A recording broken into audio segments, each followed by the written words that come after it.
Sabtu kemarin saya diundang khotbah, saudara, di persekutuan. Udah jarang kita dengar persekutuan ya. Kalau persekutuan kantor masih ada. Ini persekutuan yang saya udah kenal 20 tahun yang lalu, saudara. Jadi 20 tahun lalu saya main, papa saya sama orang ini ya sahabat gitu ya. Sama-sama pelayanan, anaknya sama saya sama-sama main musik dulu. Jadi waktu zaman dulu persekutuan itu rame di mana-mana, saudara. Lalu nggak tahu kenapa si om ini namanya Om Stefanus ya, saudara. Dia salah telepon, dia mau cari seseorang, taunya hubungin saya. Dan akhirnya dia berkata, udah khotbah di tempat saya deh, udah kepencet kok nomor kamu. Lalu saya diundang, saudara, jam 4 sore. Saya pikir namanya persekutuan udah berubah, zaman udah berubah kan, udah nggak pakai, kita sekarang udah kenal namanya LED, proyektor, OHP itu udah nggak ada, saudara. Tapi waktu itu saya nyampe, omnya bilang gini, kamu jangan pakai USB ya, ini masih pakai OHP. Kalau saudara nyanyi, OHP itu yang ditulis di atas kertas plastik, ditaruh di alat namanya proyektor. Nah itu zaman tahun 80-an, tahun 90-an itu ramai pakai itu, saudara. Jemaatnya cuma 16, saudara, nggak ada AC, panasnya luar biasa. Lalu suaminya itu sama istrinya pelayanan kaset audiovisual.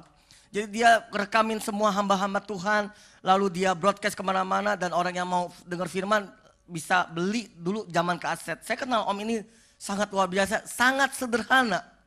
Saya tanya, om masih ada persekutuannya? Kok belum tutup?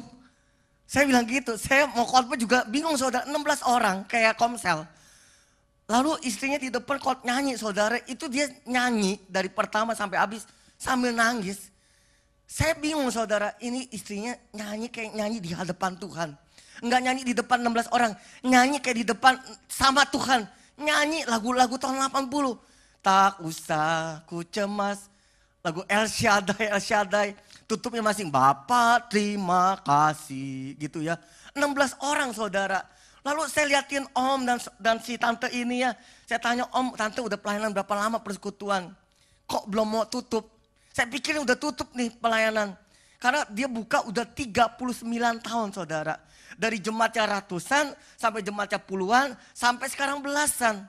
Lalu om ini berkata gini, ya Tuhan gak suruh saya tutup, gimana, saya juga udah mau tutup. Usianya bukan 60 tahun, saudara, usianya udah mau 80 tahun, 78 tahun. Jalan juga udah jinjit-jinjit pelan-pelan sekali.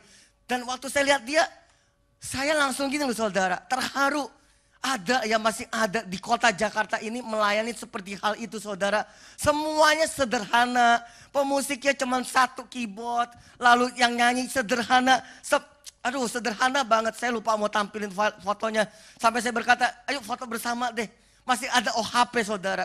Dan akhirnya saya berpikir gini, ikut Tuhan itu butuh waktu, saudara. Hari ini gereja di mana-mana hebat, keren, bagus, pakai AC, betul ya? Dekorasinya semua indah. Begitu masuk kita seneng banget. Dan rasanya ada hadirat Tuhan. Kalau saudara kemarin ke tempat sana, rasanya di sana nggak ada hadirat Tuhan, saudara. Tapi apa? Pola pikir kita.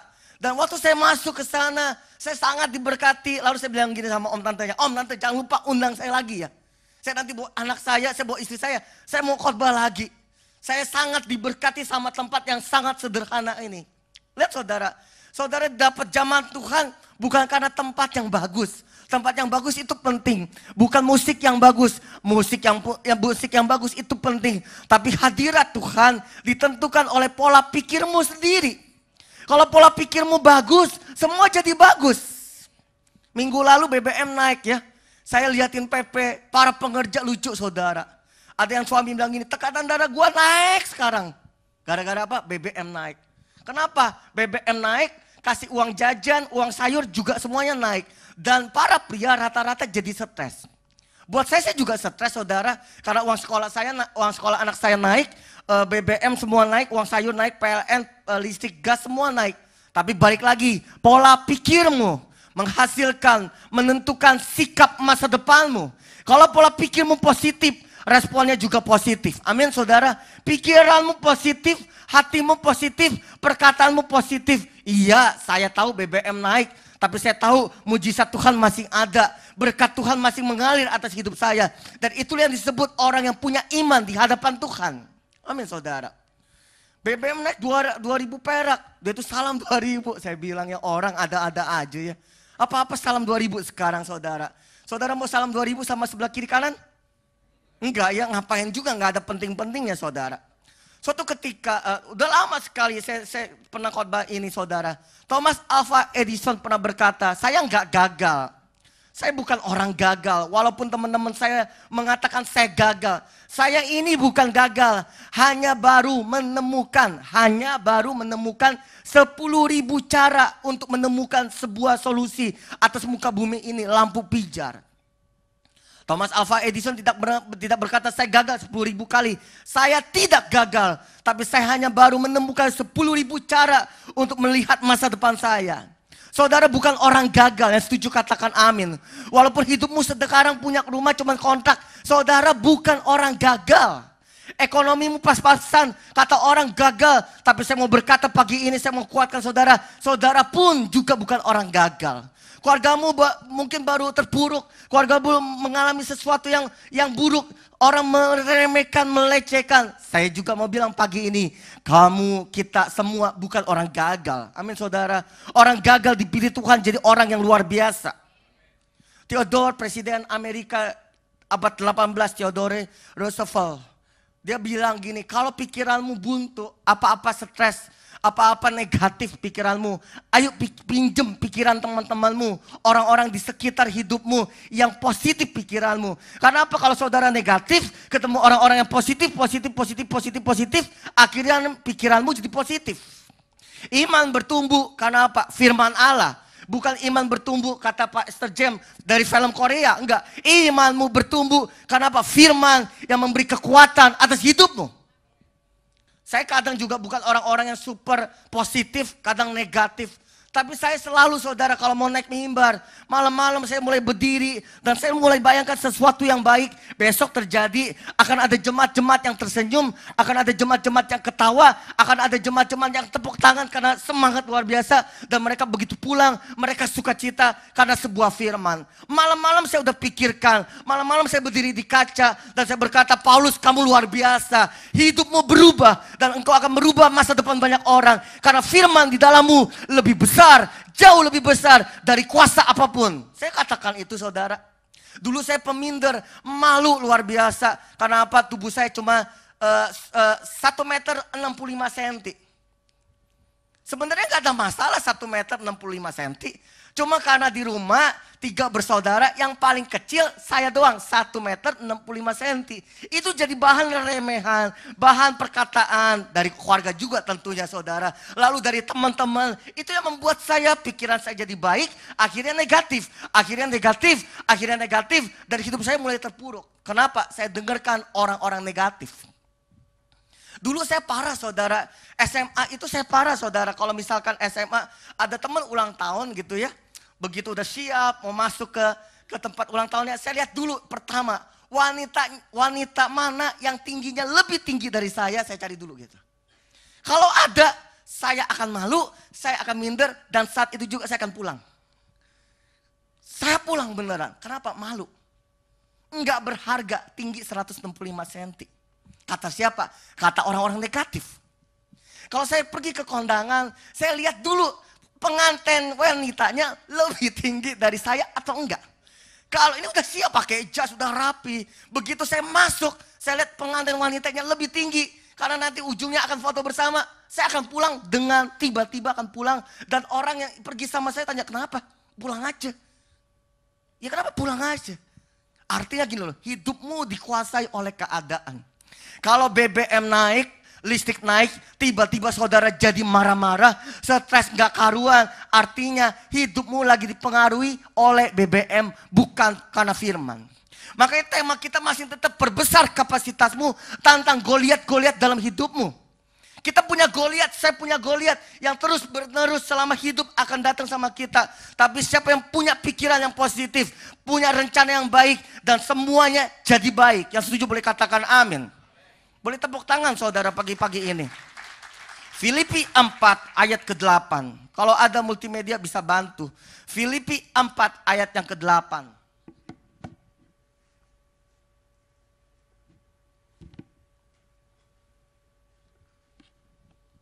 Filipi 4 ayat ke-8.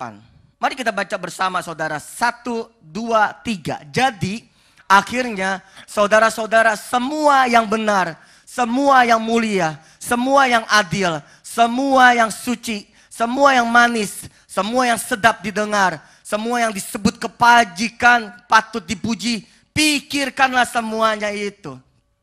Pagi ini sebelum ke gereja saudara pikirkan apa? Kemarin siang, kemarin sore saudara pikirkan apa buat masa depanmu? Pikiranmu akan membuka pintunya Tuhan atau menutup pintunya Tuhan. Pikiranmu akan membuka masa depannya Tuhan atau menutup masa depannya Tuhan. Tergantung pikiranmu. Semua terletak sama pikiran saudara. Saya kalau di gereja sebagai pembicara, kadang di luar gereja, kadang diundang sama perusahaan-perusahaan untuk training para marketingnya. Marketing perusahaan supaya omset mereka penjualan naik. Saya suka berkata gini, ayo berdiri di depan kaca. Bisa gak kamu berdiri dan melihat kacamu dan melihat dirimu sendiri dan berkata saya luar biasa, hidup saya berubah. Saya ngomong sesuatu yang membangkitkan para marketing itu, membangkitkan diri sendiri. Lalu kalau udah bangkit, lalu udah positif, ayo sekarang ketemuin customer-customer yang ada. Hasilnya membuktikan orang-orang yang mendengar kata-kata positif, orang-orang yang memikirkan kata-kata yang positif, membayangkan kata-kata yang positif. Akhirnya akibatnya apa saudara? Sesuatu yang lebih bagus, sesuatu yang lebih baik, sesuatu yang lebih benar akan masuk dalam hidupmu. Setuju saudara? Makanya firman itu pedang bermata dua. Satu nusuk buat diri sendiri, satu nusuk buat orang lain. Untuk apa? Saling membangkitkan. Saudara, kalau saudara dengar namanya Ibu Susi Pujiastuti. Kemarin saya di internet saya lihat ya, dia lagi pakai batik biru, naik motor gede saudara. Bukan motor gede sih, motor Yamaha tapi yang cc-nya gede. Saya nggak tahu kemana, lalu belakangnya para pejabat dan semuanya ikutin belakang, dia naik motor. Kata orang, mana mungkin lulusan SMP bisa jadi menteri. Kata orang meremehkan dia, enggak lulusan perikanan, bukan orang dari pertanian, bukan dari perlautan. Mana bisa mimpin negara ini dengan baik. Badannya tatoan, kakinya tatoannya besar sekali. Duduk terserah dia, enggak pakai attitude. Ya kan kalau kita duduk, menteri duduknya di bangku dong. Ini duduknya di pinggiran, ya duduk aja. Terserah dia, seenak hidup dia. Tapi jangan lupa saudara, dia punya pesawat, dia punya bisnis pesawat. Dimulai dari lulusan SMP. Lulusannya nggak penting. Tapi pikirannya itu. Dia lihat masa depan. Masa depan dia berubah. Itu nggak kenal Yesus. Hidupnya berubah. Apalagi saudara dan saya punya Yesus. Punya janji. Punya kekuatan. Punya firman. Harusnya hidupmu luar biasa. Dibanding orang-orang yang nggak punya Yesus sama sekali. Tapi kita terbalik saudara, hidup kita makin lama terpuruk karena situasi, keadaan, dan berita-berita lainnya. Tapi saya percaya saudara sejak ada Ibu Menteri Puji Astuti, mungkin gak masuk standar sebagai seorang menteri, mungkin gak masuk standar sebagai orang yang lulusan SMP, tapi dia punya pikiran bisa merubah Indonesia. Dalam kerja seminggu, 2 minggu, 1 bulan, kita bisa lihat berita-berita tentang Indonesia ke depan bukan import ikan, tapi ekspor ikan. Kenapa? Ada orang-orang yang luar biasa. Hari ini buat saya kita belajarlah sama orang-orang yang hebat di Indonesia ini. Ada Pak Ahok salah satunya. Saya bilang ini orang nekat ya. Memang dia anak Tuhan, tapi kalau dia nggak punya roh Tuhan dalam diri dia nggak perbanyak firman dalam diri dia nggak bisa berkata seperti yang sekarang dia bisa katakan. Dia bisa katakan kalau saya mati adalah keuntungan bagiku. Kalau saya hidup saya akan melayani, saya akan bekerja secara maksimal. Bagaimana saudara hidup? Bagaimana saudara berpikir? Bagaimana saudara memperkatakan sesuatu? Kalau saudara mati, apakah menjadi keuntungan bagimu?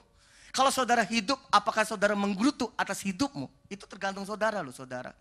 Ahok buat saya gini saudara, orang pertama Chinese, Kristen, cinta Tuhan, dia maju ke kursi pemerintahan, dia begitu percaya diri, saya pasti menang kok. Kenapa? Saya orang benar. Lihat saudara, statement dia begitu mantap. Karena saya orang benar, maka saya layak duduk di kursi pemerintahan. Maka saya layak untuk jadi pemimpin, karena saya orang benar. Yang gak benar-benar juga ya, yang bohong-bohong, yang suka KKN, yang suka korupsi, kadang juga mantep ngomongnya. Saya yakin kok saya akan naik di kursi pemerintahan. Saya jadi orang nomor berapa di pemerintahan. Itu yang gak jujur-jujur. Apalagi saudara orang yang hidup di dalam kebenaran Tuhan. Di dalam kebenaran semua dibukakan atas hidupmu. BBM boleh naik, semua boleh naik. Ekonomi boleh goncang-ganjing, tapi percaya. Pikiranmu menentukan masa depanmu. Yang setuju katakan amin.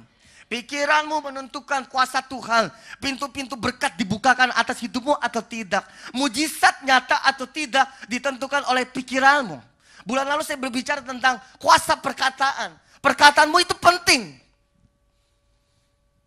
Karena kita percaya Yesus, semua perkataan kita yang keluar, baik itu benar atau tidak benar, semua akan ada hukum yang namanya tabur tuai.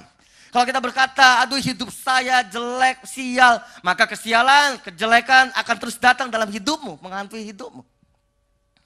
Kalau hidupmu berkata gini-gini aja, gak ada promosi, gak ada jabatan, omset gak naik-naik, maka omset gak naik-naik, jabatan gak naik-naik, tergantung oleh perkataanmu. Itu perkataan semua. Perkataan keluar, pikiran keluar, semuanya tergantung oleh hidupmu. Saya sering berkata hidup saya luar biasa, hidup saya luar biasa. Walaupun hidup saya memang biasa-biasa saja. Tapi karena saya meyakini dan ada firman Allah, hidup saya luar biasa. Masalah boleh datang, badai yang besar boleh datang. Tapi saya berkata dalam nama Yesus, hidup saya memang luar biasa. Dan keluar biasaan Allah terpancar atas hidup saya. Amin saudara. Perkataanmu, hati-hati dengan perkataanmu. Kita pikirkan yang baik, jadi baik. Pikirkan tentang mujizat, mujizat itu datang. Pikirkan tentang masa iya itu akan terus masuk dalam hidupmu. Tanda tanya, lihat mujizat, masa iya. Orang diberkati Tuhan, masa iya. Punya mobil baru, masa iya. Punya istri baru, oh enggak deh, jangan deh. Ya, punya sesuatu yang pasti akan merubah hidupmu, masa iya. Saya punya anak rohani saudara 5-6 tahun lalu. Kalau saya ketemu anak-anak rohani saya selalu bilang gini. Semua tutup mata. Sekarang tutup mata, 1, 2, 3 tutup mata. Lalu mereka tutup mata. Dan saya bikin pertanyaan gini, 3 tahun dari sekarang sambil tutup mata ya. Saudara mau tutup mata juga boleh. Saudara tutup mata, saya pulang. Ya.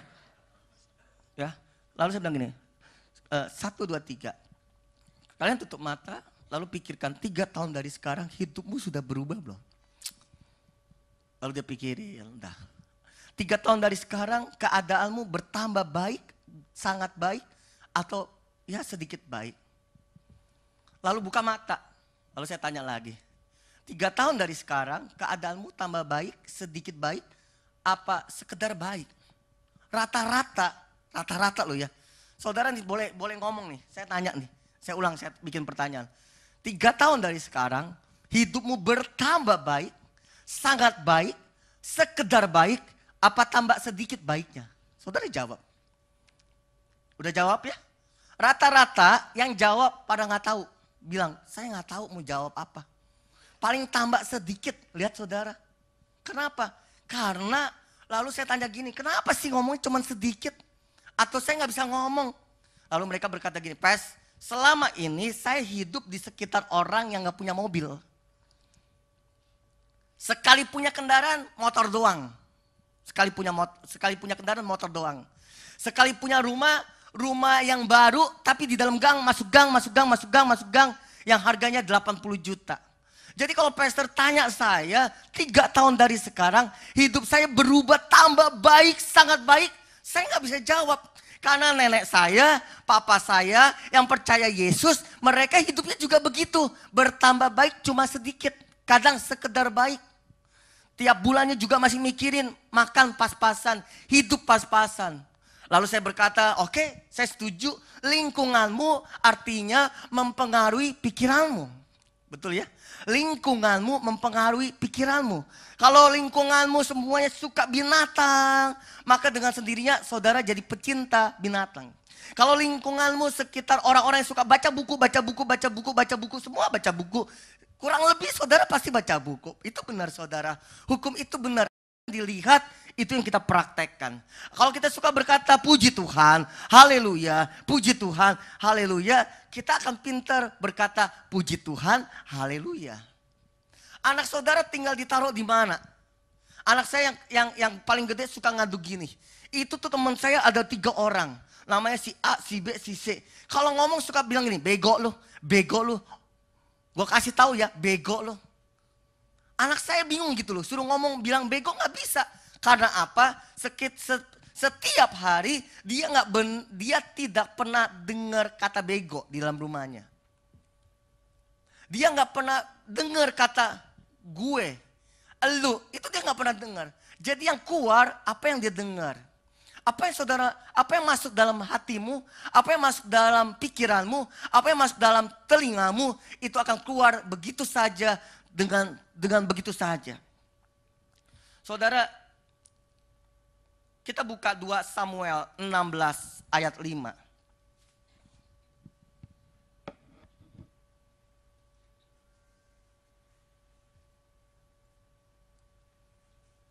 2 Samuel 5 sampai 10, saya baca 5, saudara 6 dan selanjutnya. Nomor 1, pikiranmu menentukan pintu hidupmu dibuka atau tertutup. Amin saudara. Pikiranmu menentukan hidupmu tergantung oleh BBM, oleh ekonomi, apa hidupmu tergantung oleh firman Allah. Nomor 2, 2 Samuel 16 ayat 5. Ketika Raja Daud telah sampai ke Bahurim, keluarlah dari sana seorang dari kaum keluarga Saul. Ia bernama Simei bin Gera. Sambil mendekati raja, ia terus menerus mengutuk. 1, 2, 3.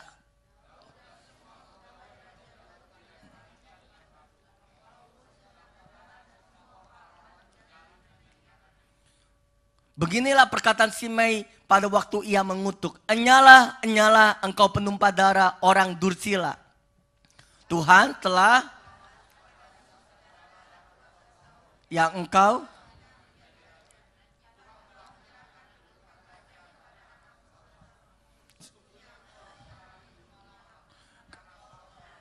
ayat 9. Lalu berkata Abisai anak Seruya kepada raja, mengapa anjing mati ini mengutuki tuanku raja? Izinkanlah aku menyeberang dan memenggal kepalanya. Ayat 10. Tetapi kata raja, hai anak-anak Seruya, biarlah ia mengutuk.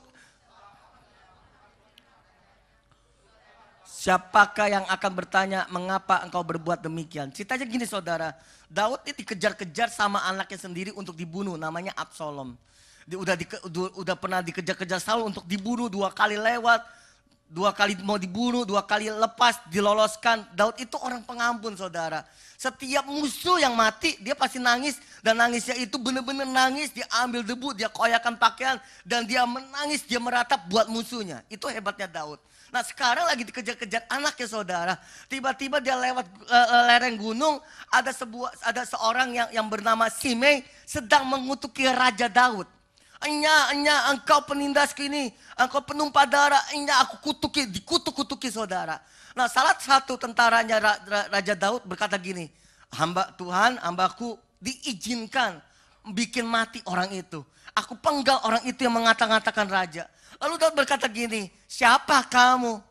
Dia mengutuk-ngutuki kamu, apa urusannya sama kamu? Jangan-jangan dia mengutuki aku seizin dalam rencananya Tuhan. Dengar baik-baik saudara. Kadang kita diproses Tuhan, yang baik-baik kita mau terima, yang gak baik kita gak mau.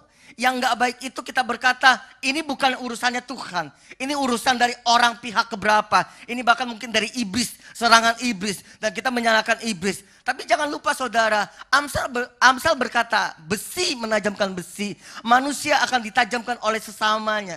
Kalau ekonomimu sedang digoncang, suamimu sedang lagi kacau, keluargamu, pekerjaanmu, situasinya gak enak, hidupmu bahkan diremehkan, dikutuk-kutuki oleh orang-orang yang terdekatmu. Dengar baik-baik, jangan-jangan, nomor 2, ini proses buat hidupmu. Untuk apa? Supaya engkau menarik kapasitasmu, menantang Goliat-Goliatmu yang besar. Hanya apa? Berserah sama Tuhan dengan positif thinking yang benar saudara. Amin saudara. Banyak orang berkata kalau saya dihina itu orang lagi lagi marah sama saya. Ada keluarga yang suaminya macam-macam berbuat yang tidak benar, kita berpikir ini bukan jalan Tuhan. dengar baik-baik pagi ini. Saya baru sadar saudara. Ada begitu proses Tuhan yang membuat kita semakin hari semakin terpuruk. Dan itu datangnya dari Tuhan atas hidupmu. Supaya apa? Engkau ditajamkan. Engkau ditajamkan. Kalau saudara biasa tersinggung, kali ini disinggung terus. Supaya apa? Naik level. Supaya bukan jadi orang yang tersinggung. Di menara doa kemarin saya bicara sama pengerja. Kadang jadi pemimpin, kadang kita jadi sorotan buat para pengerja dan jemaat. Berdiri disorot, duduk disorot, berjalan disorot, kemana saja disorot. Tapi itu menajamkan buat hidup saya. Ada orang yang meremehkan saya sebagai anak pendeta, sekarang pegang gereja. Buat saya nggak masalah, tapi itu sedang menajamkan hidup saya. Saya diproses, semakin hari semakin baik. Dan waktu diproses, saudara hanya duduk diam dan berpikir baik dan berkatakan baik bahwa hidupmu berubah. Amin saudara. Ada orang diproses keluarganya nggak pernah berhenti. Hidupnya begitu-gitu terus. Masalahnya waktu ikut Tuhan, makin lama ikut Tuhan, ekonominya bukan baik, utangnya makin baik. Tapi siapa tahu Tuhan lagi proses hidupmu dalam keuangan. Waktu ikut Tuhan, terima Yesus, hati sukacita, mulai dibaptis. Tahu-tahu istrimu mulai kabur. Jangan-jangan Tuhan lagi proses hidupmu melalui istrimu. Jangan-jangan Tuhan lagi proses melalui bosmu yang kasar, yang galak, yang diktator. Supaya apa? Hidupmu ditarik perbesar kapasitas untuk naik level. Amin saudara. Dan banyak orang berkata ini bukan rencana Tuhan. Rencana Tuhan itu semua baik-baik. Belum tentu. Rencana Tuhan kadang baik, kadang tidak baik. Tapi yang saya tahu semakin hari waktu saudara diproses, hidupmu semakin baik, hidupmu semakin berubah. Tapi proses itu tidak ada satu orang pun yang bisa tahu ini datangnya dalam rencana Tuhan atau ini datangnya dalam rencana siapa. Kita nggak ada yang tahu. Tapi saya percaya saudara ikut Tuhan harus semakin baik, amin. Hidupmu harus semakin berubah, harus semakin punya iman. Kapasitas imanmu semakin hari semakin naik. Makanya saya bilang, ayo doa puasa lagi gereja ini.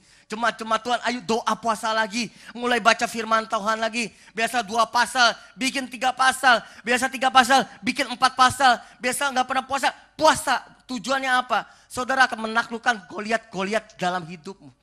Kita nggak tahu masuk tahun 2015 apa yang akan terjadi. Tapi kasak-kusuk isu sudah berkata, wah begini, sesuatu yang negatif. Untuk menjadi kuat seperti pahlawan, seperti Daud. Banyak doa, banyak puasa. Saudara, ini Natal kita 21 Desember. Saudara, sebagai informasi.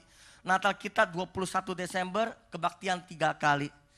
Saudara, saya cuma mau bilang gini, 1 bulan lagi masuk tahun 2015. Saudara merencanakan apa dalam pikiranmu? Merencanakan apa di mesbah keluarga bersama istrimu?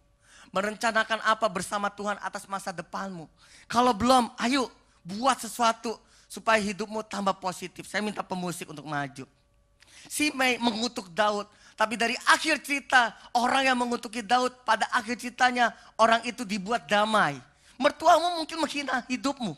Mantumu mungkin menghina engkau sebagai mertua. Tapi kalau saudara banyak duduk diam, perbesar kapasitas, jangan lupa musuhmu, mertuamu, mantu, suami, istrimu bisa datang berdamai atas hidupmu. Hutangmu bisa dalam sekejap, bisa diselesaikan. Karena apa? Pikiranmu baik, perkataanmu tidak menghujat, perkataanmu mengucap syukur, dan Tuhan bela atas hidup kita. Amin.